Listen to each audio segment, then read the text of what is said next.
ringgit terpaksa dipaparkan sehingga 3 hingga 4 angka di belakang untuk menunjukkan ia kukuh. Sebenarnya, ini adalah kejatuhan ringgit ke paras terendah sejak 26 tahun yang lalu. Mata wang Malaysia ringgit telah mengalami kemerosotan lebih 4% untuk tahun ini sahaja, yang disebabkan antaranya oleh prestasi ekspor negara yang kurang menggalakkan dan kenaikan kadar faedah oleh pihak Rizab Persekutuan Amerika Syarikat. Pada 20 Februari 2024, ringgit jatuh kepada nilai 4.7988 berbanding $1 Amerika Syarikat, hanya 2% lagi untuk menyamai nilai terendah yang pernah dilihat, iaitu 4.885 per US dollar sewaktu di puncak krisis kewangan Asia pada Januari 1998. Ketika itu, krisis kewangan melanda seluruh Asia dan ringgit menyusut sehingga 85% disebabkan aliran keluar secara besar-besaran dana asing. Sepanjang tahun 2023, ringgit telah mengalami penurunan dan mencatat prestasi tidak menentu, menjadikannya antara mata wang terburuk di Asia, hanya diatasi oleh Yen Jepun. Berbanding dolar Singapura pula, ringgit menyusut lagi sebanyak 2% untuk tahun 2024 dengan RM3.57 berbanding $1 Singapura setelah mengalami penurunan sebelumnya sebanyak 6% pada tahun 2023. Pakar ekonomi melihat situasi ini adalah tidak baik untuk Malaysia yang merupakan negara perdagangan dan secara automatik ia akan menyebabkan harga barangan import untuk pengguna di Malaysia menjadi lebih mahal. Jadi dalam video kali ini kita akan melihat kenapa ringgit boleh jatuh dengan teruk. Teruskan menonton.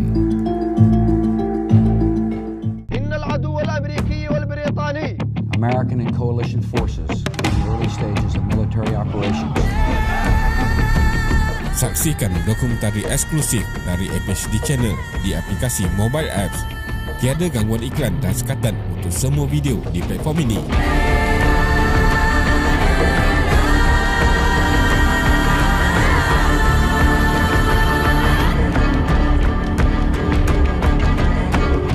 Muat turun sekarang di Apple Store dan juga di Google Play.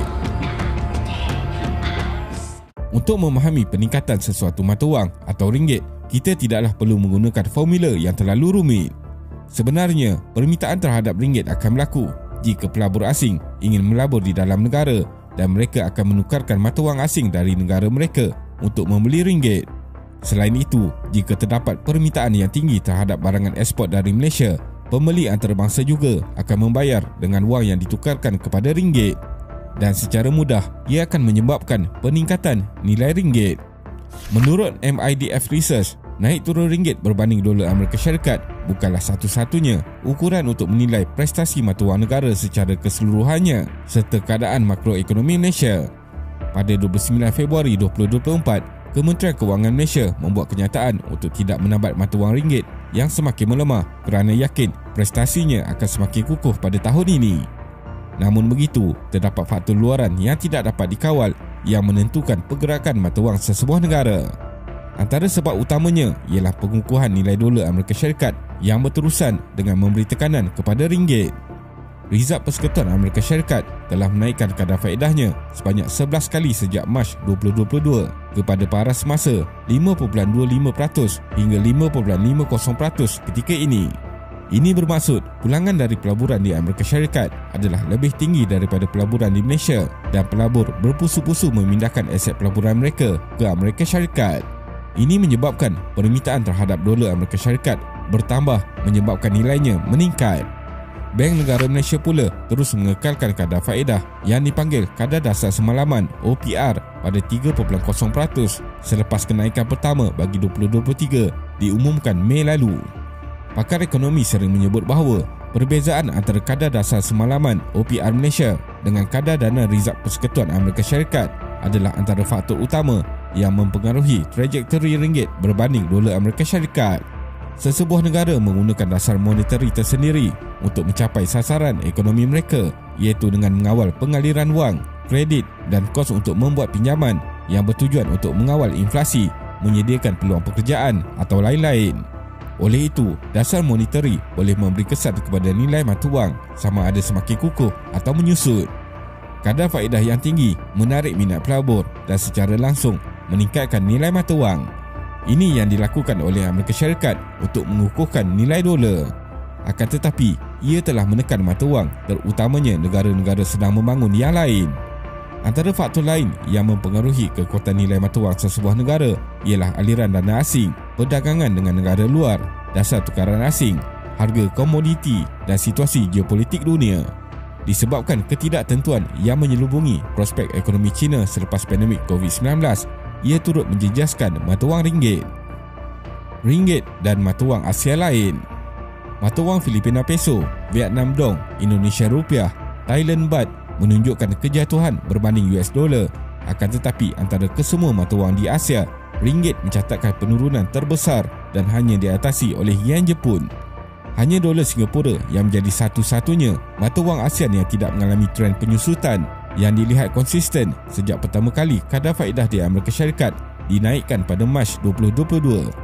Mata wang Vietnam Dong adalah lebih bergantung kepada ekonomi China berbanding Malaysia kerana 16% daripada keseluruhan ekspor Vietnam adalah ke negara China berbanding Malaysia ke China adalah 13%. Tetapi, kenapa ringgit lebih menyusut nilainya? Salah satu aspek yang perlu diakui mengenai kelemahan ringgit ialah kerana Malaysia semakin hilang daya saing jika dibandingkan dengan negara-negara lain di Asia Tenggara. Kita pernah lihat prestasi baik ringgit paling ketara iaitu semasa bangkit selepas krisis kewangan Asia 1997-1998 sehingga dapat mengatasi Korean Won dan Thai Baht. Tetapi kini, dua negara tersebut semakin ke hadapan dalam merancangkan ekonomi. Ekonomi negara hanya dianggap tidak bermasalah untuk sebahagian golongan seperti anggota jemaah menteri dan hartawan. Selainnya, kebanyakan kita dapat merasai situasi ekonomi yang semakin menekan. Dengan realitinya, rakyat sedang berhempas pulas mencari pendapatan, sementara negara kehilangan kepercayaan pelabur akibat pelbagai percaturan politik yang tidak habis, ditambah pula dengan kes 1MDB. Kali terakhir Malaysia mendapat lebihan fiskal iaitu jumlah pendapatan lebih tinggi daripada jumlah perbelanjaan adalah pada tahun 1993 sehingga 1997 iaitu antara 0.2% sehingga 2.4% daripada jumlah KDNK tahunan. Pendapatan hasil pelaburan yang menyumbang kepada KDNK telah turun dari 43% kepada 19% sejak tahun 1997. Kesan kejatuhan ringgit. Sebagai sebuah negara perdagangan, kemerosotan ringgit dilihat secara langsung turut memberikan tekanan terhadap sektor import dan ekspor negara. Ringgit yang lemah bermakna kos untuk mengimport barangan keperluan pengguna, perjalanan, ubat-ubatan, makanan dan lain-lain akan naik. Tahap keyakinan pelabur asing yang mempengaruhi aliran keluar masuk wang negara semakin goyah. Pembeli domestik sangat terkesan dengan kenaikan harga kerana harga import bahan mentah yang tinggi. Pembekal barangan import sesekali tidak akan menanggung kerugian kesan dari kejatuhan nilai ringgit tetapi akan memindahkan beban tersebut kepada pengguna dan seterusnya inflasi akan berlaku. Golongan B40 lebih terkesan kepada kejatuhan nilai ringgit disebabkan oleh peruntukan perbelanjaan yang lebih besar untuk makanan dan minuman iaitu sebanyak 35.4% daripada jumlah perbelanjaan bulanan. Negara Malaysia mengimport 60% keperluan produk makanan termasuk benih tumbuhan dengan nilai amat besar iaitu kira-kira RM70 bilion setahun. Selain itu, kejatuhan nilai ringgit juga adalah kerugian besar untuk negara kerana ramai pekerja terlatih dan berkemahiran tinggi akan meninggalkan negara seperti memilih untuk bekerja di Singapura. Pergerakan nilai ringgit sama ada naik atau turun mempunyai kesannya tersendiri. Jika nilai mata wang rendah, ia akan membuka peluang untuk produk Malaysia untuk bersaing di dalam pasaran ekspor. Contohnya, barangan hasil kilang Malaysia menjadi lebih murah dan kompetitif bagi pembeli antarabangsa berbanding negara yang lebih tinggi nilai mata wangnya. Para pengilang adalah penyumbang sehingga 2/3 jumlah ekspor kasar negara dan ini akan turut menjana pendapatan negara. Satu lagi manfaat ialah pengguna domestik akan cenderung memilih barangan tempatan berbanding barangan import yang lebih mahal. Akan tetapi, sekiranya stok barangan keluaran tempatan tidak mencukupi, maka inflasi disebabkan permintaan akan berlaku.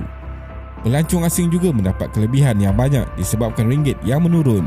Contohnya, pelancong dari Amerika Syarikat mendapat 4.7 kali ganda hasil tukaran wang mereka semasa berada di Malaysia. Namun, tidak ada negara di dunia yang mahukan nilai mata wangnya menjadi rendah kerana lebih banyak keburukan daripada kebaikan, terutamanya kepada rakyat berpendapatan kecil di sesebuah negara. Ringgit berpotensi jatuh sehingga RM5.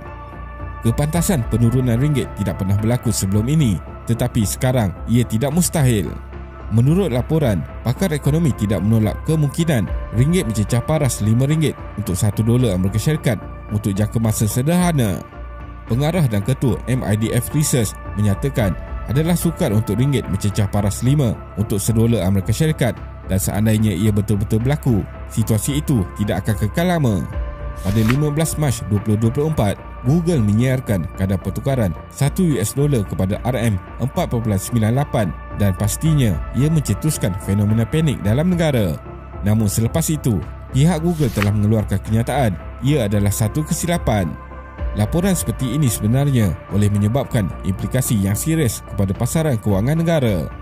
Selepas ini, sekiranya tiada sebarang peristiwa geopolitik yang besar, ringgit dijangka dapat mengukuh untuk sepanjang tahun ini. Walaupun faktor luaran adalah pemacu utama kepada kemerosotan ringgit, namun ini tidak bermakna kerajaan tidak boleh membuat sesuatu bagi mengekang kejatuhan berterusan seperti mengurangkan kebergantungan kepada dolar Amerika Syarikat.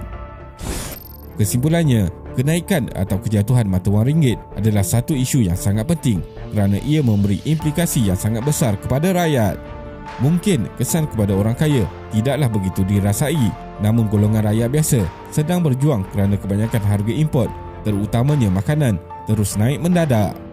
Sudah pasti, kerajaan yang ada sekarang mempunyai formula yang hebat, perlu membuat sesuatu kerana yang sangat jelas di sini, mata wang ringgit sedang sakit.